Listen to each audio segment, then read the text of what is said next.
Hello. Hey, it's me, Jeff. My name's Jeff. Welcome to Disney Show.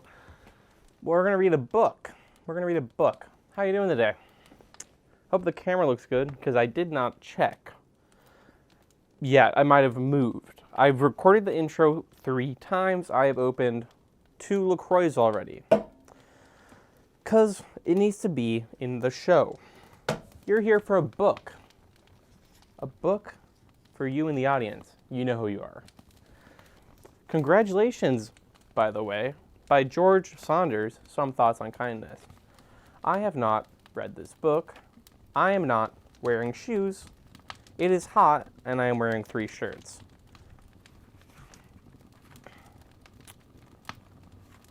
There are a lot of pages before the book starts. Congratulations, by the way. Hey, Google, set a timer for 30 minutes. Thank you. 30 minutes, and we're starting now. There we go. Congratulations, by the way. Down through the ages, a traditional form has evolved. Am I recording my audio? Yes, I am. Down through the ages, a traditional form has evolved for this type of speech, which is some old fart, his best years behind him, who over the course of his life has made a series of dreadful mistakes. That would be me. Gives a heartfelt advice to a group of shining, energetic young people with all of their best years ahead of them. That would be you. And I intend to respect that tradition. Now, one useful thing you can do with old people, in addition to borrowing money from them or getting them to do one of their old-time dances, so you can watch while laughing, is ask, looking back, what do you regret? And they'll tell you sometimes, as you know, they'll tell you even if you haven't asked, sometimes, even when I didn't open my LaCroix.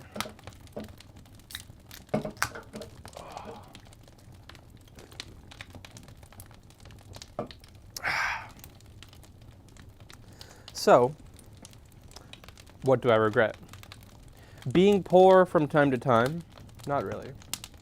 Working terrible jobs, like knuckle puller in a slaughterhouse, and don't even ask what that entails. No, I don't regret that. Skinny dipping in a river in Sumatra, a little buzzed, and looking up and seeing like 300 monkeys sitting on a pipeline pooping into the river into which I was swimming with my mouth open, naked, and getting deathly ill afterward, and staying sick for the next 7 months. Honestly, no. Do I regret the occasional humiliation, like once playing hockey in front of a big crowd, including this girl I really liked? I somehow managed, while falling and emitting this weird whooping noise, to score on my own goalie, while I also send my stick flying into the crowd, nearly hitting that girl. No, I don't even regret that. But here's something I do regret. In 7th grade, the new kid joined our class in the entrance of confidentiality. Her convocation speech name will be Ellen. Ellen was small, shy.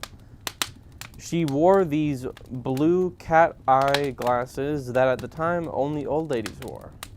When nervous, which was pretty much always, she had a habit of taking a strand of her hair into her mouth and chewing on it. So she came to our school and our neighborhood and was mostly ignored, occasionally teased. Your hair tastes good, that sort of thing. I could see this hurt her. I still remember the way she'd look after such an insult. Eyes cast down, a little gut kicked, as if having just been reminded of her place in things. She was trying, as much as possible, to disappear. After a while, she'd drifted away, her hair strand still in her mouth. At home, I imagined. After school, her mother would say, you know, how was your day, sweetie? And she'd say, oh, fine. And her mother would say, making any friends? And she'd go, sure, lots.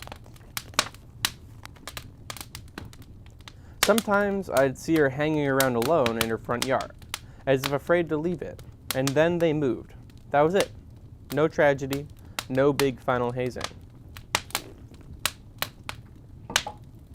One day, she was there, next day she wasn't. End of story. Now, why do I regret that? Why, 42 years later, am I still thinking about it? Relative to most other kids, I was actually pretty nice to her. I never said any unkind word to her. In fact, I sometimes even mildly defended her. But still, it bothers me. So here's something I know to be true, although it's a little corny and I don't quite know what to do with it. What I regret most in my life are failures of kindness. Those moments when another human being was there in front of me suffering, and I responded sensibly, reservedly, mildly. Or to look at it from the other end of the telescope, who in your life do you remember most fondly, with the most undeniable feelings of warmth? Those who were kindest to you, I bet. It's a little facile, maybe, and certainly hard to implement. But I'd say, as a goal in life, you could do worse than try to be kinder. Now the million-dollar question, what's our problem? Why aren't we kinder? Here's what I think.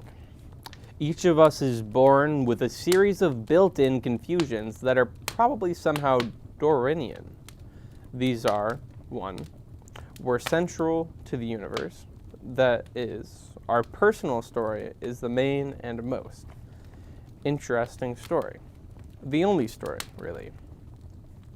2, we're separate from the universe. There's us, and then out there, all the other junk, dogs and swing sets, and the state of Nebraska, and the low-hanging clouds, and, other people. And 3, we're permanent. Death is real, okay, sure, for you, but not for me. Now, we don't really believe these things. Intellectually, we know better, but we believe them viscerally and live by them, and they cause us to prioritize our own needs over the needs of hearts. Is to be less selfish, more aware of what's actually happening in the present moment, more open and more loving. We know what we want. I am peaking. Am I? No, I'm fine. I'm good. We're good. Don't worry. I was checking. I was like, I'm loud. And I was like, my mic wouldn't like that.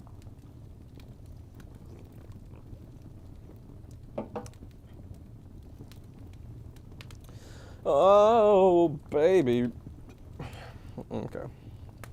I have this cable. It's just like going places. And just put it in the hole. Right. Yeah. Pog. Okay. Where did I leave off? Well, start at the end of the page. Will we? Yeah, you would want to recap. I just tangentized a word. Hey, Google, is tangentized a word? Here's the definition of tangent. A straight line or plane that touches a curve or curved surface at a point, but if extended does not cross it at that point. So, no, I guess? Okay. Now, we don't really believe these things intellectually. We know better, but we believe them viscerally and live by them. And they cause us to prioritize our own needs over the needs of others, even though what we really want in our hearts is to be less selfish, more aware, and what's actually happening in the present moment, more open and more loving. We know we want to be these things because from time to time we have been these things, and I liked it. And not I, but you get the gist. You know what's happening. You're probably reading along. So the second $1 million question, how might we do this? How might we become more loving, more open, less selfish, more present, less delusional, etc., etc.? Well, yes, good question. Unfortunately, I only have 3 minutes left. Oh, good. So let me just say this. There are ways you already know that because in your life, there have been high kindness periods and low kindness periods. And you know what inclined you toward the former and away from the latter. It's an exciting idea, since we have observed the kindness and it's variable. Since we observed that kindness is variable, we might also sensibly conclude that it is improvable. That is, there must be approaches and practices that can actually increase our ambient level of kindness. Education is good. Immersing ourselves in a work of art, good. Prayer is good. Meditation's good. A frank talk with a dear friend. Establishing ourselves in some kind of spiritual tradition. Recognizing that there have been countless really smart people before us who have asked these same questions and left behind answers for us. It would be strange and self-defeating to fail to seek out these wise voices from the past. As self-defeating as it would be to attempt to rediscover the principles of physics from scratch or invent a new method of brain surgery without having learned the ones that already exist. Because kindness, it turns out, is hard. It starts out all rainbows and puppy dogs and expands to conclude, well, everything. Not conclude, include. But you know that. One thing in our favor, some of this becoming kinder happens naturally with age. It might be a simple pattern of attrition. As we get older, we come to see how useless it is to be selfish, how illogical really. We come to love certain other people and thereby counter-instructed in our own centrality. We get our butts kicked by real life, and people come to our defense and help us. And we learn that we are not separate and don't want to be. We see people near and dear to us dropping away, and we are gradually convinced that maybe we too will drop away. Someday, a long time from now, most people as they age become less selfish and more loving. I think this is true. The great Syracuse poet Hayden Carruth said in a poem written near the end of his life that he was mostly love now. And so, a prediction and my heartfelt wish for you, as you get older, your self will diminish and you will grow in love. You will gradually be replaced by love. If you have kids, that will be a huge moment in your process of self-diminishment. You really won't care what happens to you as long as they benefit. That's one reason your parents are so proud and happy today.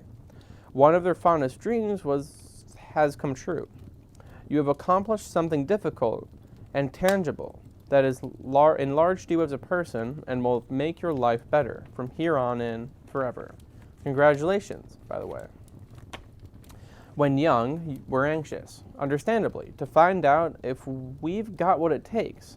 Can we succeed? Can we build a viable life for ourselves? But you, in particular this generation, may have noticed a certain cyclical quality to ambition.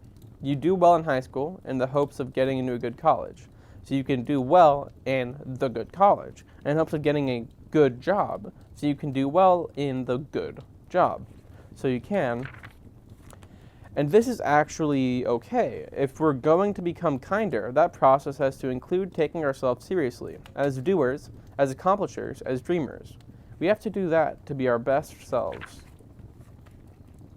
Still, accomplishment is unreliable. Succeeding, whatever that might mean to you, is hard, and the need to do so constantly renews itself.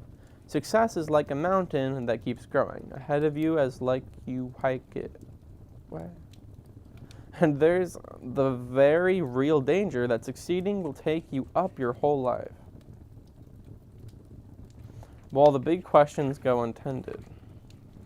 I can look back and see what I've spent much of my life in, a cloud of things that have tended to push being kind to the periphery.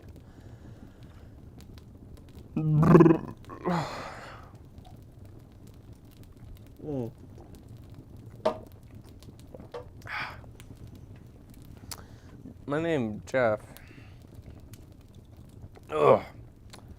Things like anxiety, fear, insecurity, ambition. The mistaken belief that enough accomplishment will rid me of all that anxiety, fear, insecurity, and ambition. The belief that if I can only accrue enough accomplishment, money, fame, my neurosis will disappear. I've been in this fog certainly since at least my own graduation day. Over the years, I've felt kindness. Sure, but first let me finish this semester, this degree, this book, let me succeed at this job and afford this house, raise these kids, and then, finally, when all is accomplished, I'll get started on the kindness. Except it never all gets accomplished. It's a cycle that can go on, well, forever. So quick, end of speech advice. Since according to me, your life is going to be a gradual process of becoming kinder and more loving, hurry up, speed it along, start right now. There's a confusion in each of us, a sickness really, selfishness, but there's also a cure.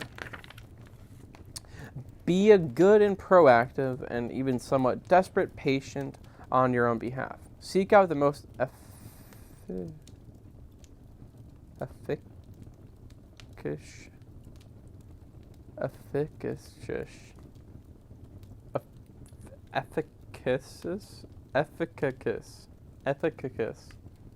You look at it. I don't know what word that is.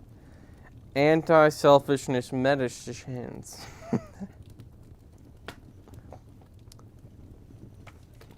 Seek out the most anti-selfishness medicines energetically for the rest of your life. Find out what makes you kinder, what opens you up and brings out the most loving, generous, and unafraid version of you. And go after those things as if nothing else matters, because actually nothing else does. Do all the other things, of course, the ambitious things. Travel, get rich, get famous, innovate, lead, fall in love, make and lose fortunes, swim naked in a wild jungle river after first having them tested for monkey poop. But as you do to the extent that you can, in the direction of kindness, then do those things that incline you toward the big questions. And avoid the things that could reduce you and make you trivial, that luminous part of you that exists beyond personality, your soul, if you will, is as bright and shining as any of those has ever been. Bright as Shakespeare's, bright as Gandhi's, bright as Mother Teresa's. Clear away everything that keeps you separate from the secret, luminous place. Believe that it exists. Come to know it better. Nurture it. Share its fruits tirelessly. And someday in 80 years, when you're 100 and I'm 134, and we're both so kind and loving, we're nearly unbearable, drop me a line. Let me know how your life has been.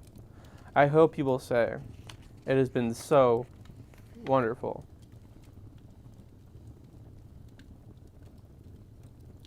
Is my phone ringing? Guy. Dude, bruh, Peter, Chef, Bug D'Amato. How's it going, Bug? Let me call into your phone call. Hey, Bug, how you doing? Oh, hey, what's up? Hi, what time is it? 7:23. Pog, how you doing? 7:30. What time are you getting there? I'll get there. What time do you want me to get there? Like 8:20, I guess. 8:20, I'll be there. Alright, cool. See you there. I see ya. See ya. Bye. What a cute fella. Am I still filming? No. Hey, I'm back. I'm back. How you doing? Hey, I got a call. I got a phone call. How you doing in there? It's me. It's me, the guy in the camera, the funny guy. It's me. It's me. I got a call. I answered it on my watch, and I didn't know it canceled the thing. How you doing? I'm back. Let's just start from the other page. How you doing? How you doing? It's me, Joe. Who's Joe? I don't know. Okay, how you doing? It's me, Joe. Let's see, where do we leave off? We're gonna go back a page, and then wherever it left off in the recording, we're gonna cut to it. You're gonna be like, bruh, and then I'm gonna be there. Okay? How's that going for you? Am I recording audio? Let's check. How many minutes?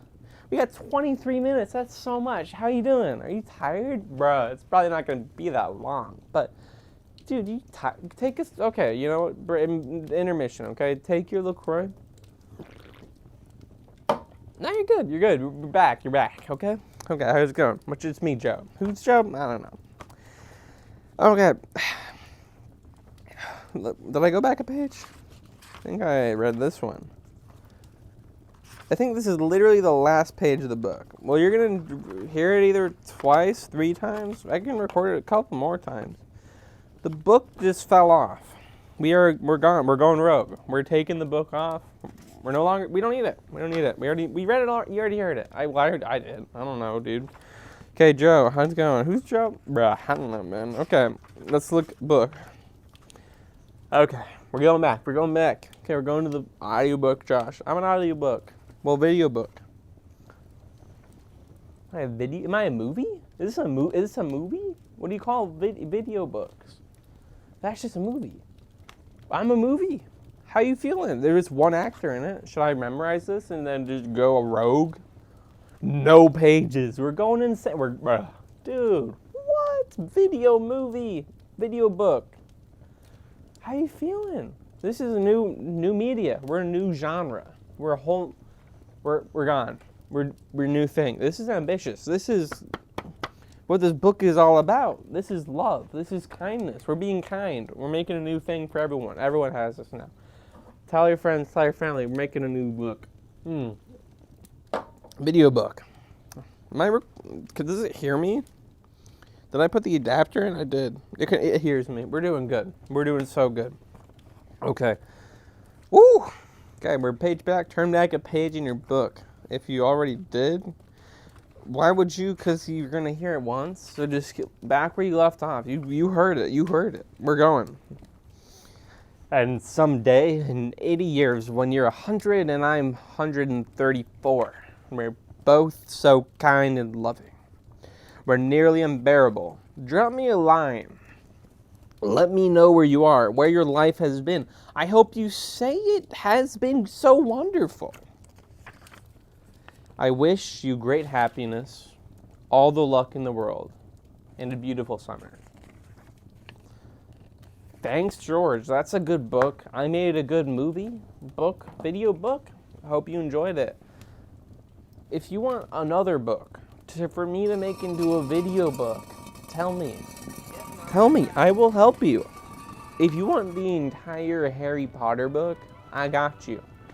Then you don't have to buy it. You're making money. You are making money. You're going to be rich. With all the money you're saving with my video books, you could buy a whole nother book. Oh, yes.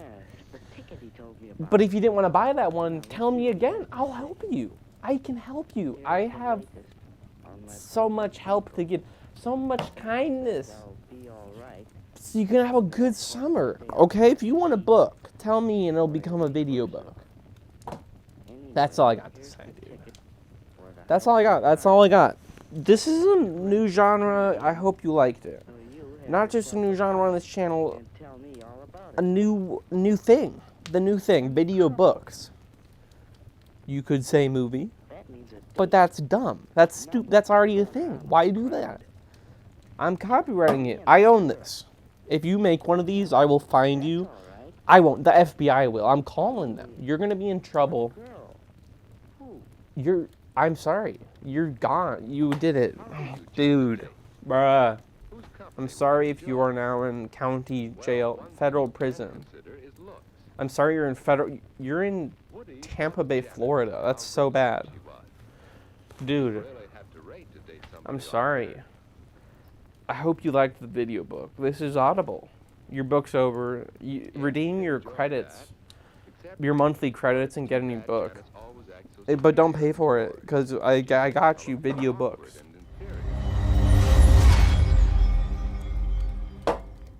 You're welcome. Have fun. If you want, you can sleep in my bedroom. It's right there. The bed's right there. You're welcome. Okay, you can stay the night. It's late. It's getting late. Go to bed, dude. Go to bed. I am mad at you. Go to bed. Okay, get in bed. You're done. You're in bed now? Good job, okay? Go to sleep. I'm tucking you in. You're welcome. You just got tucked in. The sides, you want the sides? Are you done? Stop having requests. I already gave you a book. I'm so mad. Go, leave. Well, like, leave in bed. Like, sleep. Go to bed. Bro, oh my God.